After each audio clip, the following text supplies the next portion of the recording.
I'm Sherry Werb, the director of the library's Center for Learning, Literacy, and Engagement. And the theme for this year's festival is Books Bring Us Together. So let me say how wonderful it is to see all these book lovers here in person for the first time at the festival since 2019.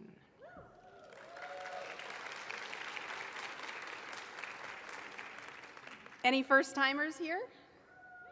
Ooh, welcome. We're glad you're here. Today you'll be hearing from authors who have written novels about crime and evil murderers. We'll be asking whether there's anything funnier than politics on this stage today, how being in a family can feel wonderful and sometimes not so wonderful. And we'll also feature actors performing a scene from the first American Mystery featuring an all-Black cast of characters and readings from actors from the library's National Library Services for the Blind and Print Disabled, among other topics. You'll learn a lot on this stage today, and we hope that you will have a lot of fun here. We also hope that you'll visit us at the Library of Congress to do research about subjects you're interested in, or to see the beautiful Jefferson Building, or to attend one of our Live at the Library events when we keep the library open until 8 p.m. most Thursday evenings and present dynamic free events. For example, on September 15th, actor Frances McDormand will appear with the Kitchen Sisters, and on September 22nd, the Mosaic Theater will present a preview of the Till trilogy. And also on that night, Ian McEwan will be talking about his new novel, Lessons. Our first event features writer Marion Winnick moderating a conversation with Kirsten Chen, Amanda Eyre Ward, and Katie Gutierrez talking about their new novels. We are thrilled you're here. Have a wonderful day at the Library of Congress National Book Festival, and welcome, writers.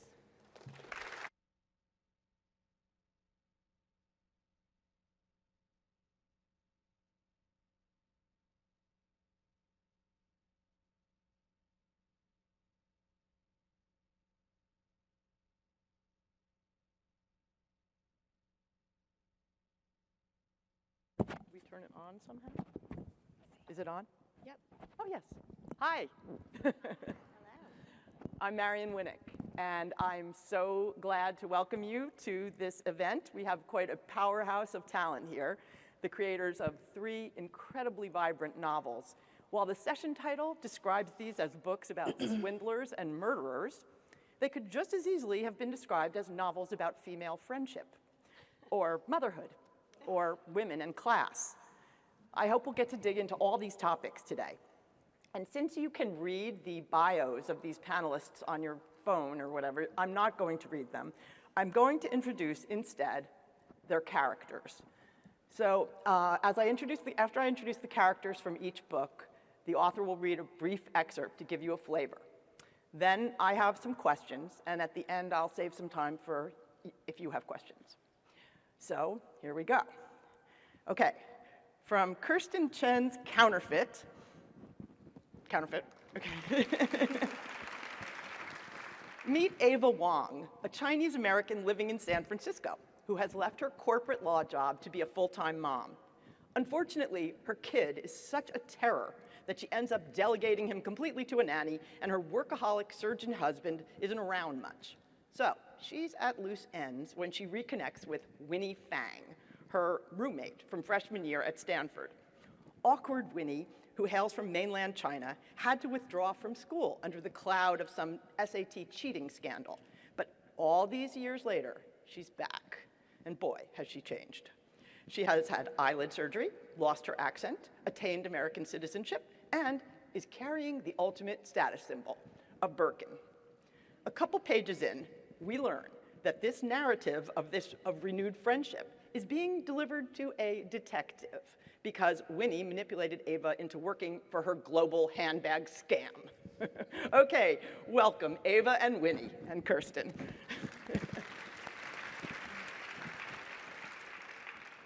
Thank you, Marion, for that wonderful introduction to my characters, and thank you all for spending your Labor Day weekend with us. Really, really touched by that.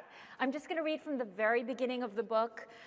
This is when Ava sees Winnie for the very first time after a 20-year separation.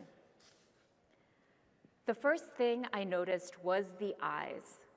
They were anime character huge with thick double eyelid folds, expertly contoured in coppery tones, framed by premium lash extensions, soft and full as a fur pelt. Then there was the hair, sleek yet voluminous nipple-length barrel curls, and the skin, poreless and very white, and the clothes, sumptuous silk blouse, patent Louboutins, and finally the bag, an enormous Birkin 40 in classic orange. Back then, I wouldn't have known all these details, though, like most people, I knew those bags were absurdly expensive and impossible to obtain. All of this is just to say the woman standing in the doorway of my neighborhood coffee shop looked rich. Asian tourist rich, mainland Chinese rich, rich, rich. Of course, I was surprised. Almost 20 years had passed since I'd last seen her, and she looked nothing like my freshman year roommate. In fact, she didn't even sound like her. Back at Stanford, she'd had a thick sing-song accent. Each word she spoke curled in around the edges like a lettuce leaf. She struggled with the th sound, so mother came out muzzer, other, uzzer. Now, though, it would have taken me a few lines to figure out that she was from China. On the phone, when she'd identified herself, she pronounced her last name like the tooth. Ava? Is that you? It's Winnie Fang. Why on earth did she want to catch up? How did she even get my number? In hindsight, she must have had her private investigator track me down, but when I asked her then, she answered breezily, "Oh, I looked you up in the alumni listserv." I didn't think to question her further. I agreed to meet for coffee, a part of me curious to see what had become of her. She dropped out of school so suddenly midway through our first year. None of my college friends were in touch with her, and she didn't use social media, at least not under her real name. Still, rumors drifted in from time to time. We heard she'd gone back to her hometown of Xiamen and graduated college there, that she moved to Virginia to care for an ailing aunt, that she married an American and quickly divorced. A friend of a friend had run into Winnie while touring one of those pricey Chinese immersion private schools in LA, where she'd apparently taught for a spell. The woman in the doorway caught sight of me. "Ava," she cried. She hurried over, holding out one arm for a hug, her other weighted down by the duffel-sized Birkin. The coffee shop patrons looked up with idle curiosity, probably pegged her for another one of those influencers, and returned to their screens. I dressed carefully, changing out of my usual leggings for pants that zipped, stippling concealer under my eyes. Now, however, I felt as plain as a brown paper bag. Winnie ordered a double espresso at the counter and toted the doll-sized cup and saucer back to the table. I asked what had brought her to San Francisco, and she said she was here on business, handbag manufacturing, boring stuff. She waved a hand laden with emerald and sapphire eternity bands to think I'd left my engagement ring at home for fear of appearing too flashy. Thank you.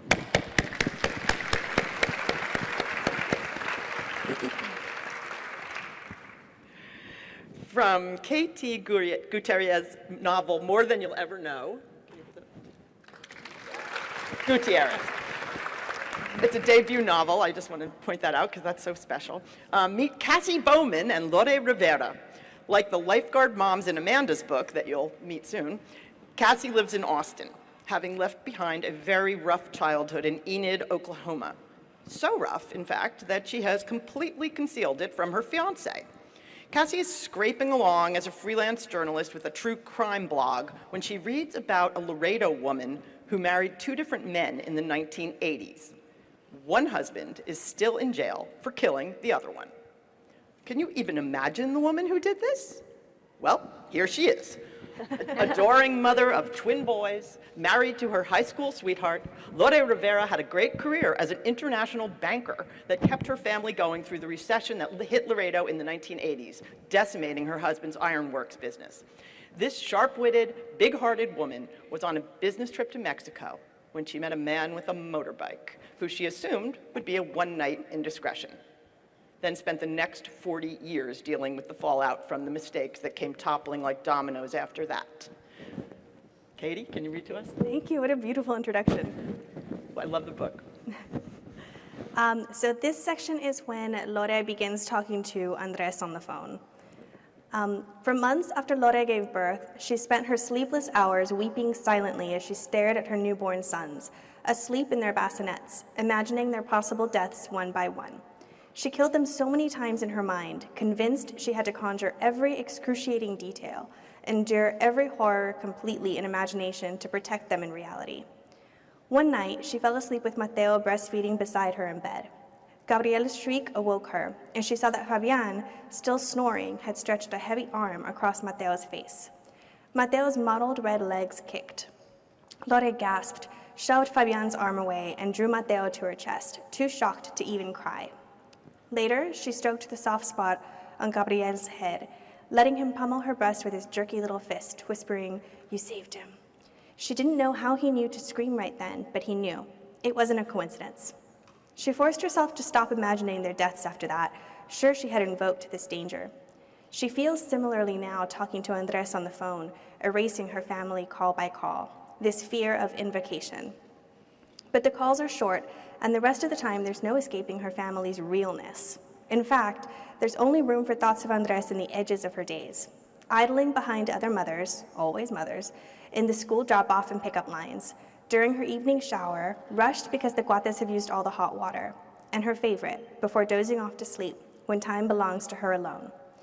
And how quickly memory turns to fantasy. Sometimes she imagines them riding the caged elevator at the Gran Hotel. She curls her hands around the bars of the iron car, stares down at the dancing wedding guests as Andres lifts the red silk of her dress and slides his fingers inside her.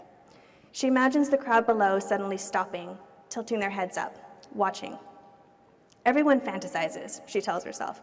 Men sneak their playboys and hustlers, obsessing over women whose allure could never survive the relentless banality of marriage, motherhood. Imagine those parted lips pursed grimly at the sink, hands scrubbing burned milanesa off the pan. Those endless legs unshaved for weeks. Heaving breasts smashed tight in a sports bra during the rare, clumsy half hour of home aerobics, every movement a second behind the neon leotarded women on the screen. It doesn't work. Fantasy never holds against the assault of reality. That's why it's so important. A safe outlet, an escape hatch to nowhere. But women have no such magazines, nor do they have dedicated spaces to act out their desires, should it come to that.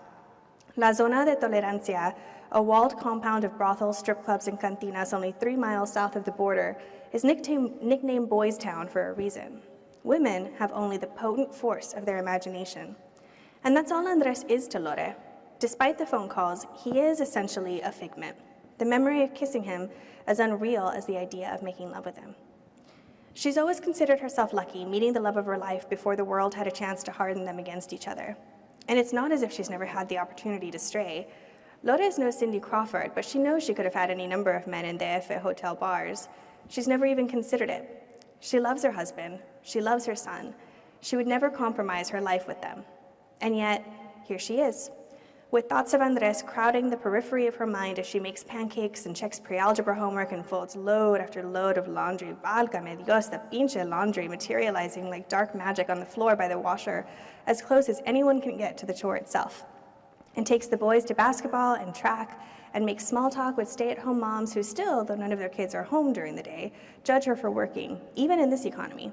And of course she has to actually work, and then it's dinner, something easy because Lore hates cooking and cleaning the kitchen, because it's always been a point of pride with Fabian's mother that Fabian's father never had to lift a finger around the house, and now this is Lore's burden to bear. And she has to listen, really listen, when Fabian tells her about the store's abysmal sales and brainstorm ways to get customers through the doors, which Fabian will automatically reject because people aren't buying. And then finally, the cuates are showered and asleep, and she's in bed. And now she's grateful Fabian is too distracted and upset for sex because it means she can close her eyes and conjure Andres, who is, of course, all too real.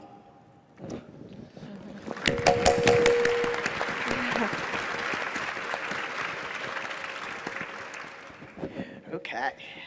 And from Amanda Air Ward to the lifeguards, we have a rather glamorous group of moms, 3 women from the fancy Austin, Texas suburb of Barton Hills.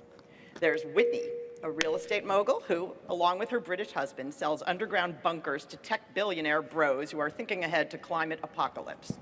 There's Liza, a struggling mom and food writer who is barely making rent with odd jobs and dog walking. She's desperately clinging to her membership in the Rich Moms Club, praying no one finds out how broke she is or asks her anything at all about her past. Then there's Annette, an undocumented basketball superstar from Laredo, turned reluctant trophy wife of the obnoxious heir to a West Texas oil fortune. Over the years of raising their 3 sons together, these women have forged what they believe to be an unbreakable friendship, and they're happily sending the boys off to be lifeguards at Barton Springs, which is an iconic Austin swimming hole. But the cracks appear almost immediately when the boys find a dead body and seem to have something to do with it. Take it away, Amanda. Thank you for that wonderful introduction. I'm starting off from the point of view of Liza, the single mom. Our boys were lifeguards, we told ourselves, and were surely safe. Weren't they safe? They knew CPR, had shown us their fanny packs filled with Band-Aids and plastic breathing tubes. Xavier, Bobcat, and Charlie, my son, had taken the course together. Weekend mornings at Barton Springs. We'd drop them off at dawn, the Texas sun just starting to climb above the horizon, making the surface of the spring-fed swimming hole flash red and orange. We'd said we'd walk Lady Bird Lake together, or we'd stand up paddleboard or grab coffee. Instead, we smiled as we dropped the boys, went home to the adult lives we'd begun to create again, now that our children were 15. I was ghostwriting a cookbook, Annette was working at Hola Amigos Daycare, and Whitney had become an Austin real estate titan. Now that we no longer had endless summer days with elementary schoolers underfoot, it was harder to connect, but our friendship was unbreakable, as safe as the neighborhood where we'd raised our sweet little kids, or so we thought. Thank you.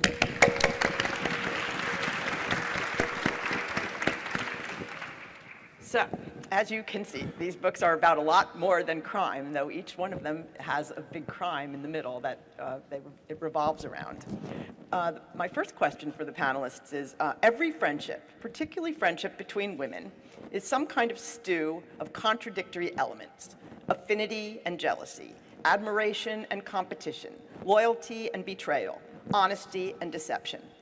Rarely, especially in real life, I was going to say even in real life, but especially in real life, the whole truth of the friendship is visible on the surface, which is all GNO and BFF and LMAO, and yeah. The darker elements of the relationship tend to be glossed over until somehow things break open. I don't know about you, but this has actually happened to me. The Lifeguards is pretty much a morality tale of just this. Would you agree, Amanda? I would agree. I mean, The Lifeguards is about a lot of things to me. It's about Austin, which has changed a lot. It's about money. And yes, it's about relationships between women. My first son just went to college, and I became fast, immediate, soul sister friends with women when he was a baby and a toddler. And now we're forced to re-examine if we really have anything in common at all. To be honest, we would spend hours talking and drinking margaritas while the kids played. But now that the kids aren't there, I'm sober. You know, do I really want to spend hours with these people? And some of them, absolutely yes. Some of them, we just have nothing to say. So it has been a really interesting process of re-examining what I need in my life for friends and who those friends are. And now I haven't necessarily had a situation where my friends and I have had to cover up a murder. It was just sort of heightening it. But yeah, the bonds between women are important and amazing and fraught. And yeah, I do think that's what the book's about. One of the aspects of the book that so Whitney, the rich real estate lady, is actually the landlord of Liza, the single mom.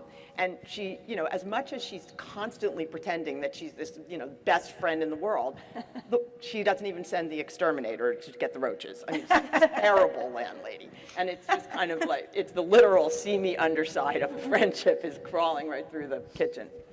But so what about Winnie and Ava? Were they ever really friends, or what? Yeah, it's a good question because, in the beginning of the book, Ava and Winnie are very much frenemies, I think we would say. And I was thinking a lot about how women, especially women from marginalized groups, are sometimes resistant to befriend each other, because let's say if you're the only Asian American person in your workplace, let's say, or any other marginalized group, and another Asian person comes in, that you're going to be automatically lumped together. And that if one of you makes a mistake, everybody will say they made this mistake. And so there's this kind of natural push and pull because everybody is resistant to kind of being defined by someone else. But that's something that people from marginalized groups go through all the time, right? Whatever it is, whatever group that may be. And so I was thinking a lot about that. And then I was also thinking about the way that Asian Americans look extremely homogenous to the greater society, but within there are all these different layers. And so on the surface, Ava and Winnie are both highly successful Stanford graduates of a certain socioeconomic class, but underneath they're really different. Ava is she grew up in an all-white upper middle class suburb of Boston, where she worked her entire life to assimilate, versus Winnie, who migrated much later in life, and she's from China, and there's a sense of security and ease that comes from being from a large country where everybody looks like you. And so, they're even stereotyping each other. And so Ava looks at Winnie and says, like, oh, this person, she's socially clueless, she's conniving, she's ruthless.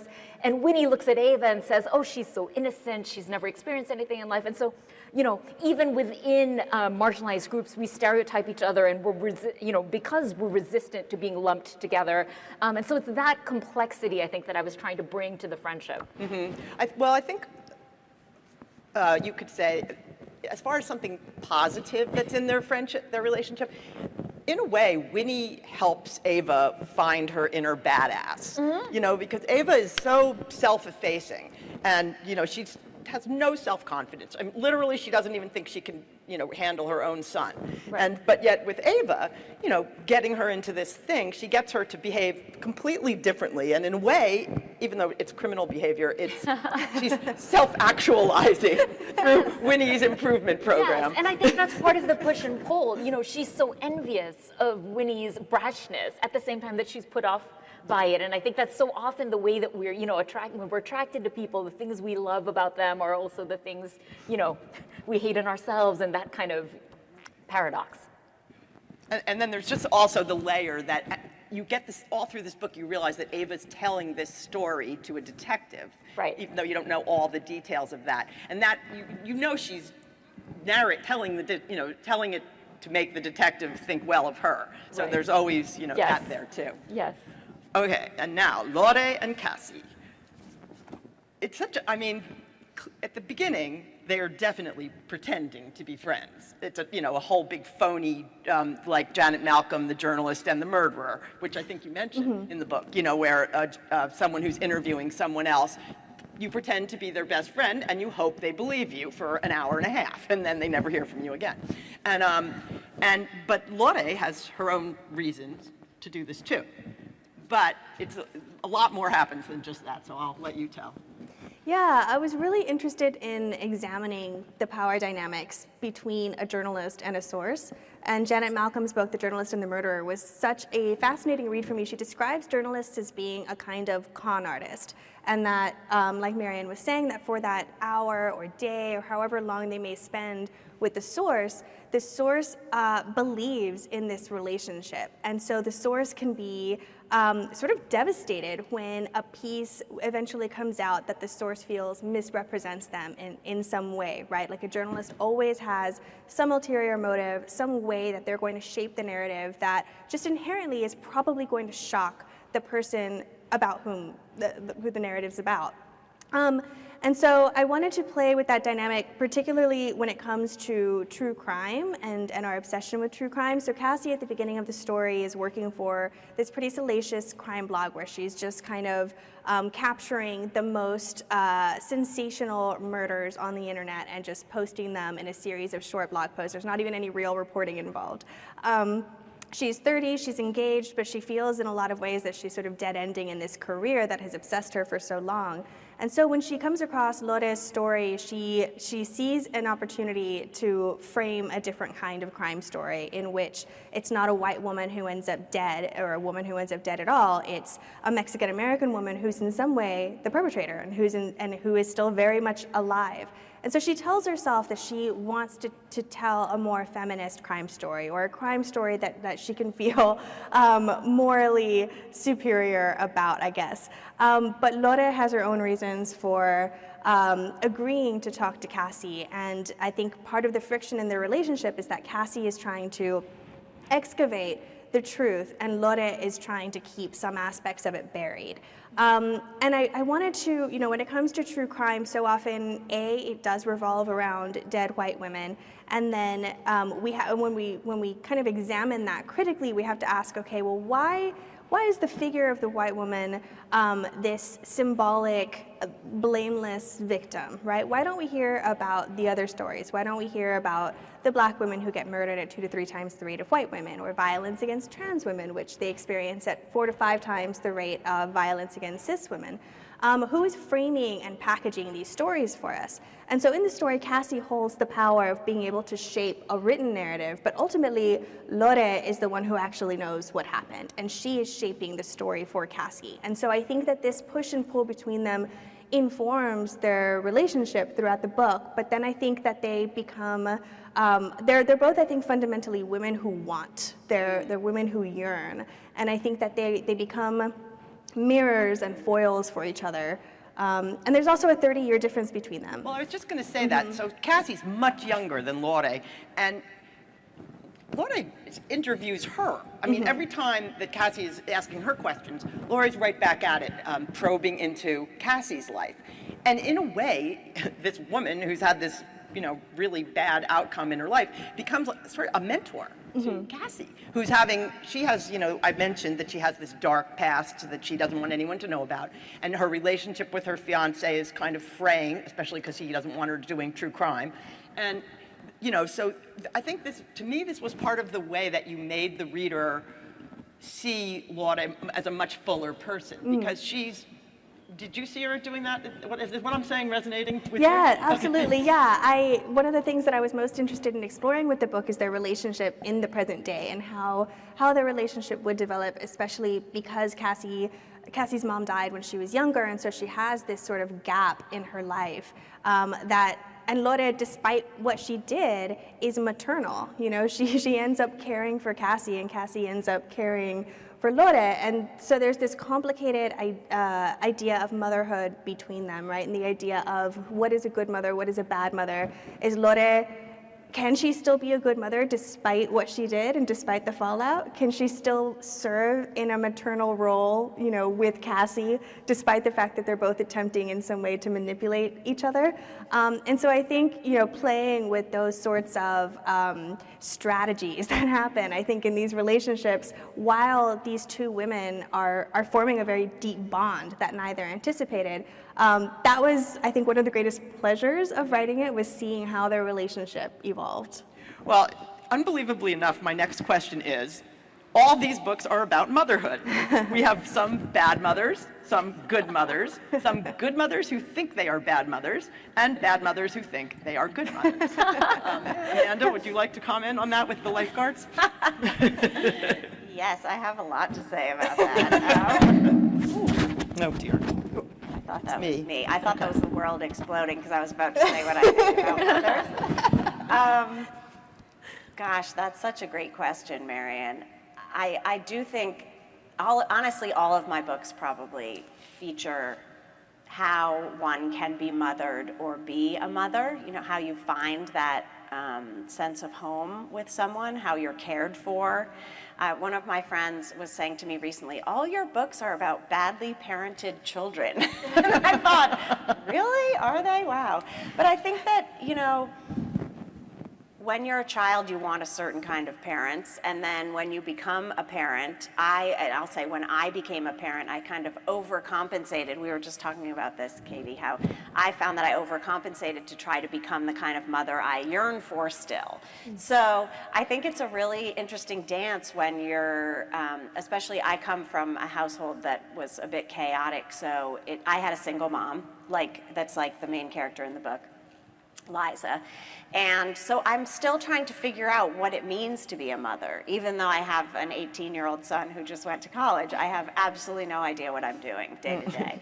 And I think everyone probably feels this way, but certainly those of us who had a chaotic household, just, you watched The Cosby Show, maybe that's what a family's supposed to be like. So I think it's really interesting, and then also to get old enough that you realize my kids will tell a story about my parenting, and I've just been trying to figure it out as well, and that's not a great answer. Well, one thing you really see, because Amanda, the lifeguards are, 16 years old? 15. 15. Yeah.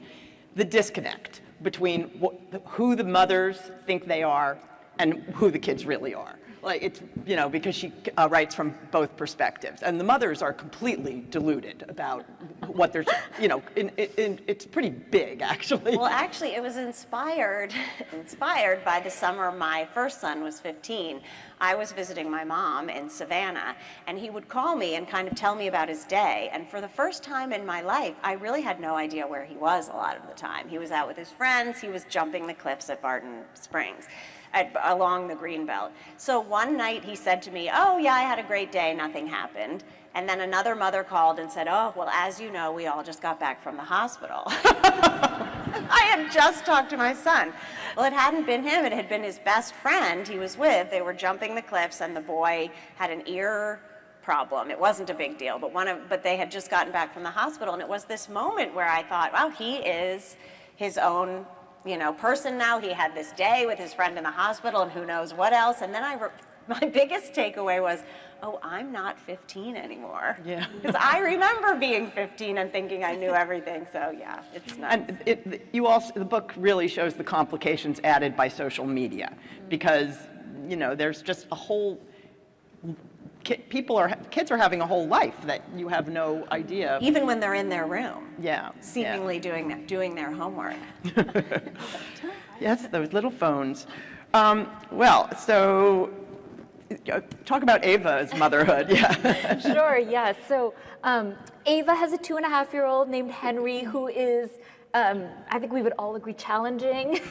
He has these tantrums that nobody really understands.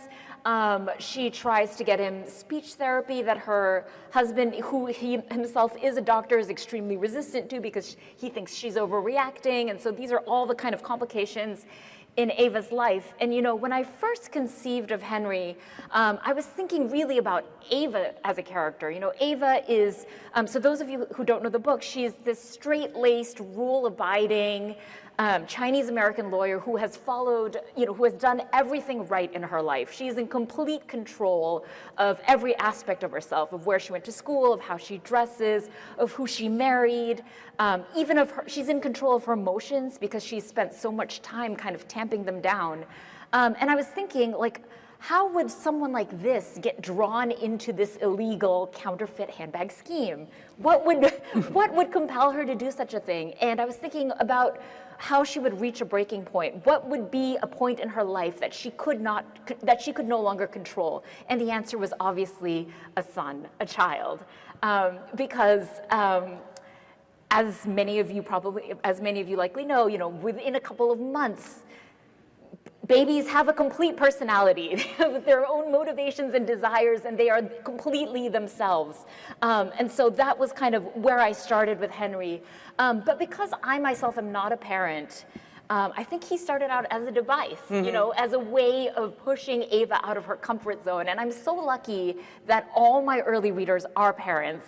And I remember my dear friend Vanessa Hua, a novelist, read an early draft of my book, and she said to me, Kirsten, even the most troubled children have moments of sweetness.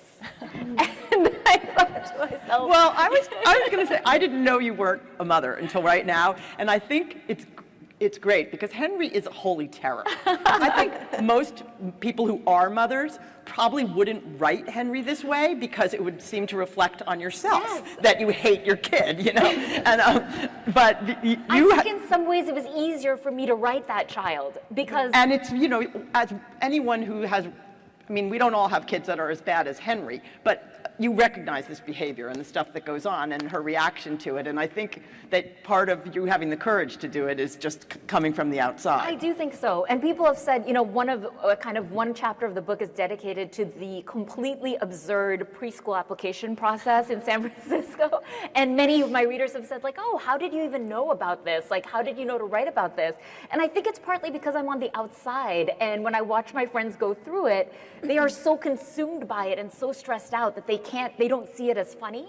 Because it isn't funny. It really, I mean, it is a terrible process. But from the outside, I can kind of laugh about it and poke fun at it. And so there is some advantages as a writer to having a little bit of distance from the subject. I mean, Counterfeit is a comic novel, essentially. Different. There's comedy in The Lifeguards. There's not much comedy in More Than You'll Ever Know. But I'd say Counterfeit is full-on comic novel. So she can push things to the edge of satire. But that is completely realistic. The preschool application process is not very satirical. I couldn't make it even fun, you know, even more absurd than it is. So in the excerpt you read us, Katie, it was, you know, Lore was remembering nursing the twins. And you could see that she's so bonded. And her, it's a really big is it too much to talk about the other family that she has? No, because they come up early. So her boyfriend, later to be husband in Mexico, also has kids. So can you explain to them how she gets involved with a set of kids besides her twins? Yeah. Andres, who is a professor at a university in Mexico City, has 2 children of his own. He's divorced. When Lore meets them, Penelope is 15 and Carlitos is 12, which is the same age as her own sons. And there's a moment when she's sitting with Carlitos at a table and she's helping him with his homework where she thinks, I have this double life, but here I am sitting at a table helping a 12-year-old boy with his homework. You know, do all roads lead to this one place?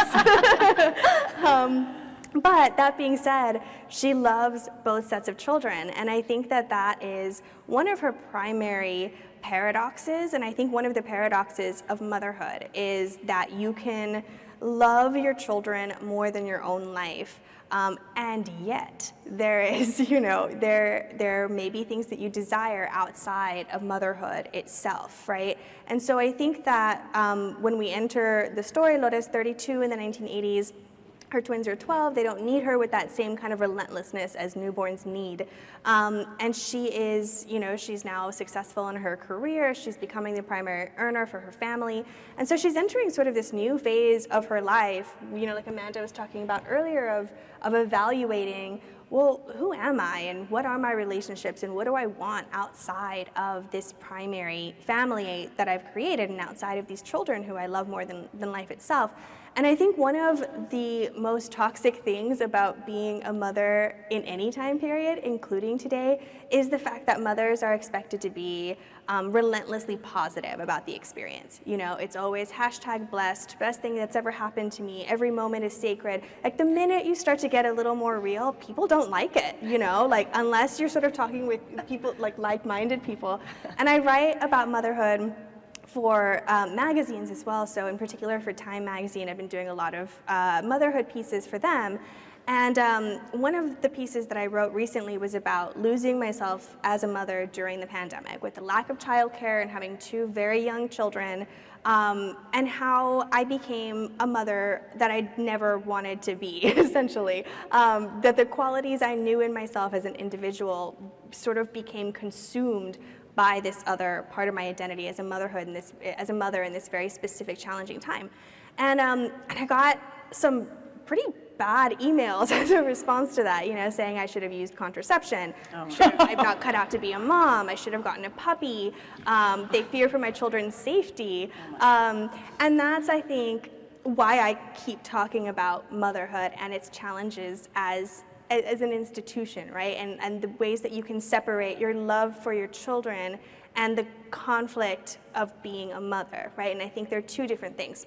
And so I think that comes up with Lore in the book because she does love her children more than anything. And one of the things Cassie is drawn to about Lore is the fact that she is kind of a good mom despite what she did. And she sees that, Lore has stayed in Laredo for the 40 years. She's never been with anybody else after all of this kind of exploded. She's a very involved grandmother now. And one of the things that baffles Cassie is, when does she decide? When does she decide when to sacrifice self for her children and when to claim whatever it is she desires despite the fallout? And I think that's a question that so many mothers have in smaller ways, potentially, throughout the process of mothering children, is when do you do things that are solely for you, and when do you do things that are a sacrifice of self for children? And so I think that is a conflict that sort of comes up throughout the book. Yes. Let's see. So we did motherhood. We're on to another element that is really strong in all three books, which is setting. I kind of told you that Amanda's in suburban Austin. Well, you're in two different time periods, in Laredo and Austin too, right? And the upscale San Francisco plus Singapore and China. So I just thought maybe we could talk about, how the setting influenced your book and the process of developing setting. Setting's really strong in these books. It's really woven into the plot. So you want to start? Yeah, sure. So yes, a lot of Counterfeit takes place in San Francisco. And a lot of the book is a critique of consumerist culture and of living in a late-stage capitalist society with extreme inequality. And I think we could all agree that San Francisco is the kind of epicenter of that.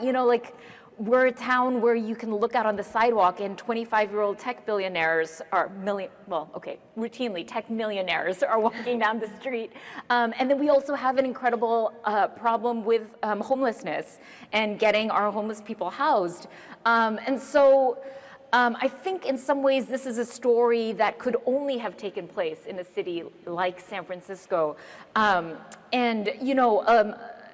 lot, this panel is about swindlers, and a lot of people have asked me, why do you think there are so many stories about swindlers, especially in recent years? And I think that when you live in a society with extreme inequality, it's so easy to feel like the system is rigged. It's so easy to feel like it can't be fair that I'm working 2 jobs and the CEO of my company makes 5,000 times more than I'm making, right? Just that can't be fair. And so I was thinking a lot about that, this kind of feeling that nothing you can do can get you out of this hole. And then also thinking about sanction cheating versus the kind of cheating that we think of as illegal.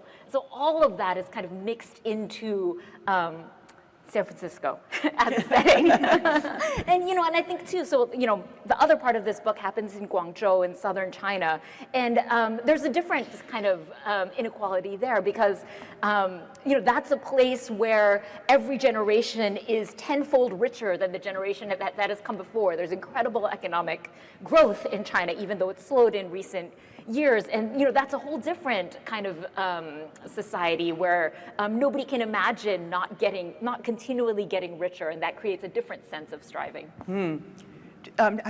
This is a little bit off topic, but have you heard of Celeste Ng's new book, what is it called? Our Missing Hearts. Our Missing Hearts, yeah. It's a dystopian future where the wealth of China has made it far overtake the United States, and all kinds of horrible things are happening because of that. But I just thought from what you were saying. Have you read it? No, I haven't yet. If only someone would send me a review copy. I was going to say, Marion, I'll see what I do you can do. have I'll see what I can do. So how about Barton Hills, Amanda? Tell us. Oh, I'm so glad you asked about setting because Austin is a crazy town. And I'm from New York, so as soon as I moved to Texas, I thought this place is amazing and horrible and fascinating. And I've felt the same way in all the time I've lived there. But since you asked about setting, I'm going to show off. For the first time, I got a map in the Oh, I front love of a this book. map. It's so And I was so excited. I'd always wanted to write a novel with a map in the front. And it's a map of my actual neighborhood on the green belt of Austin. And I just think Austin is a crazy city that's becoming crazier and crazier with tons of money and inequality, but we have this hiking trail running through the middle of the city, and so there's different ways to access it, and what goes on down there is everything from drunk guys playing boom boxes to my children hiking when I don't know they're down there, to all sorts of things. And I know kids who aren't allowed to go down there because it's sort of, I don't know, but it's also beautiful and it smells incredible. And so all of that kind of came together. And then when I created Whitney, the real estate titan, I had heard there actually are underground bunkers being built. Driftwood apparently has become this area you could fly from Silicon Valley. A lot of the families have bought, it's like New Zealand, and they also go to New Zealand in this And book they do, yes. to look at the post-apocalyptic. I wondered if you had to take a research trip. I have not. I spent so much time. There's this place in New Zealand that's another one, like the place outside of Austin, that's made for people to fly primarily from Silicon Valley directly to Auckland or to Austin and then go a little bit outside so that the starving hordes won't take your food, basically. And so this area outside of Austin that I made up, but that actually is based in reality. They have everything from gates to underground bunkers with dental surgery and bowling alleys and fake sunlight and Eiffel Tower out the window. yes, exactly. But the Eiffel Tower outside, a simulated Eiffel Tower, because you have to figure out what you want to look at for the rest of time. And one family in Barton Hills chose that. But it is very interesting to me, especially because no one knows what to prepare for exactly. So some of them have eye scanners and they're more worried about disease, and some are more worried about starving hordes. And anyway, so I decided to create a real estate agent in Austin, and through her character, got to visit all of these various options if you were a billionaire in my neighborhood. So that was pretty fun. And now we catastrophically tumble to recession in Laredo. Yes. No bunkers there. Underground tunnels, probably. Yeah, maybe so.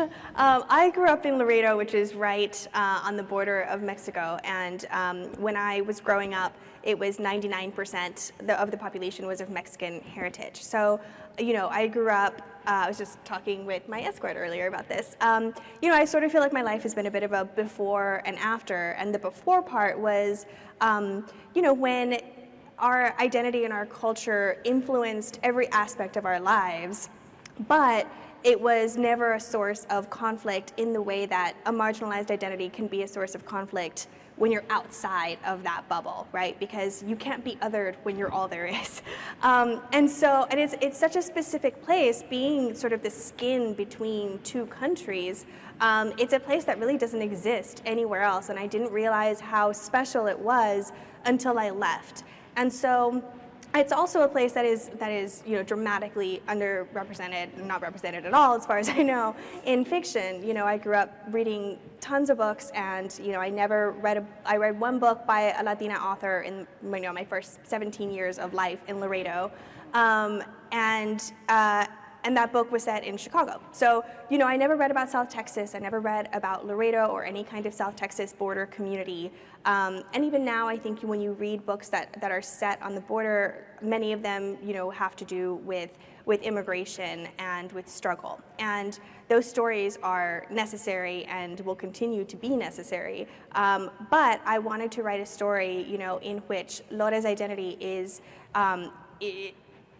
it's infused into every aspect of her life, but it is not the source of conflict in the book. And Laredo, as a setting for a story that's so many ways about doubleness and duality and border crossing of, internal and external borders. It just sort of felt like, what could be a more perfect place for this?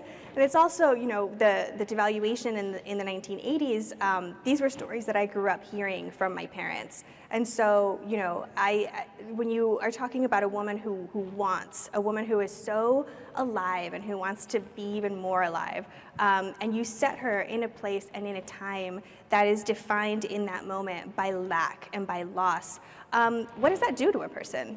How does that influence her decisions in a way that, maybe if it were set 5 years down the road, it wouldn't? And so, I wanted to just really use the setting as kind of like that metaphor for duality that is inside both of these women, but then also just see my own community in fiction, which is not something You that just I quickly could see. say what it was like to have your book come out in Laredo. Yeah. I was seeing it on social media. They had a huge festival for you? No, not a Laredo? festival. No. Katie Festival? No, it was so amazing though, because we had to reschedule my original launch event in San Antonio, where I live now. And so my event in Laredo a few days later ended up being the launch. And it was at a friend's food park, which there's a food park in the book, so it felt very appropriate. And the night before, I was kind of counting in my head like how many people I could reasonably expect to turn out. I was counting my family, got a pretty big family. I was like, I think it's going to be maybe 40 people. Like, I'm not going to be embarrassed, show up and there's nobody there. There'll be, I think, about 40 people in the span of 3 hours was kind of the space of the event. And it ended up being like 150 people. And they stood in line for 3 hours, signing books for 3 straight hours. And there were people that, there were teachers I hadn't seen in 20 years, and former classmates and colleagues of my parents, and, like second cousins that put me in the very awkward situation of like, do you recognize me? But like, why do you ask that? But it was just such an amazing show of support and like a reiteration of the fact that like this is kind of rare, cool. Seeing us in fiction is still kind of rare, and to have people show up and be so full of joy without even having read the book yet, but just knowing that it was written by a woman who grew up in Laredo and it features Laredo, and it's not presenting Laredo as this ideal city, but I think I hope that my affection for the city comes through through Lore, and so that was incredibly meaningful to me. It was just one of those nights that I think I'll remember forever. You will. Amazing. So we don't have much time left, but does anyone in the audience want to come up and ask a question? Oh, maybe we don't need that. Okay. I have another question. I think these books as a group represent the evolution of the crime genre in the hands of women writers, and where it's becoming, so much richer than a plot-driven narrative about solving a crime. And to the point that you could almost forget that that's what it's about. But I was going to ask if you guys have other authors that were inspiring to you in choosing your path of this genre. Got anything? I don't even really think of my novel as a crime novel, and so I'll let somebody else maybe answer. I that love first. reading crime. Tana French is my favorite writer in the world. She's so incredible at crime. And what I love is, the crime plot, exactly as you said, Marion, is just almost a vehicle to get you to read about lives and social class, and it's also a lot of real estate. It's interesting when you say that, because The Lifeguards is a crime murder novel, and yet they decided to package it as a beach read, which is interesting to a lot of readers, I think, as well. But it is also a book about, that's, I hope, is somewhat fun and enjoyable. But it's funny because the traditional crime novel is packaged in a certain way, and actually none of these covers look like that. And, with the dark sky in Scotland, titled The Lifeguard. Or red and black, Yes, Yeah. and actually I saw a few covers, and they were going back and forth with sales, and in every country, all of my books are this way. My first novel is about women on death row, and in some countries it looks like a sexy romance, and in Italy it looks like the most terrifying book in the world. And in America, it's like a woman looking wistful. So it's interesting how how I don't think marketing has yet figured out how to handle books that are thrillers, but also other things. And sometimes I feel like I would sell better if I knew which genre I was, and they carefully did that. Katie, I wanted to mention a book to you. Do you know Savage Appetites by Rachel Yes. Monroe? So Savage Appetites is a book that is about women's obsession with true crime. And I wondered if Cassie read it, actually. Yeah, I think so, or I think she should if she hasn't. Yeah. I think Cassie probably really needs to read that book. But no, that was one of, I think, my like research sources when I was sort of starting to interrogate my own interest in true crime, but also like our cultural interest in true crime. And I think Rachel Monroe does such an amazing job of kind of honing in on why are women the biggest audience for true crime? The Despite whole the fact- channel is, TV channel Oxygen is devoted to true crime. for Right. women. Yeah. Like it literally shifted from, like the kind of Hallmark romance movies to murder. Because they were Murder. like, women don't want romance, women want murder, And so I'm very interested in that. And her theory is that, we relate to one of 4 archetypes in true crime: the detective, the victim, the killer, or the defender. And that, we might relate to one or more depending on the story, depending on our own personal experience. And that really resonated with me, because it's I think, a nuanced explanation for what draws us to the genre. And I think that each of those archetypes offers like a different form of pleasure. Like, if you identify with the detective, then you're probably interested in solving the mystery. Like you're gaining pleasure out of putting the pieces together. If you identify with the victim, you might be reading or watching or listening to a story that in some way gives voice to your own violent experiences that you may not have another vehicle to express. And I think like it's like different Cassie. with each one. Yeah, with Cassie, Exactly. Wow. Fits together. Yeah. I also have to say Agatha Christie. Oh, Agatha, I've been of course. researching her for Oh. a story, and boy, I've probably read or watched 20 Agatha Christie books and movies in the last Have month. you read The Christie Affair by Nina de Guzman? Yes. Isn't that so good? Okay, I could sit up here and recommend Yeah, books all Agatha day, Christie and is I'm the seeing the master, signs. guys. And I interviewed her great-grandson. I said, how did she do it? Rich characters, plot? And he said, well, she was a genius. I'm like, oh, that's not I was looking for a type of pen or, Oh, it's the margins. It's the 1-inch margins. Genius. So thank you all for attending this session, and thanks to the writers for their generosity.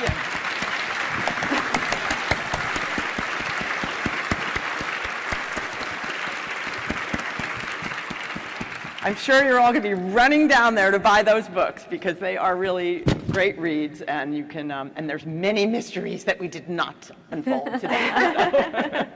All right, thank you. Take care.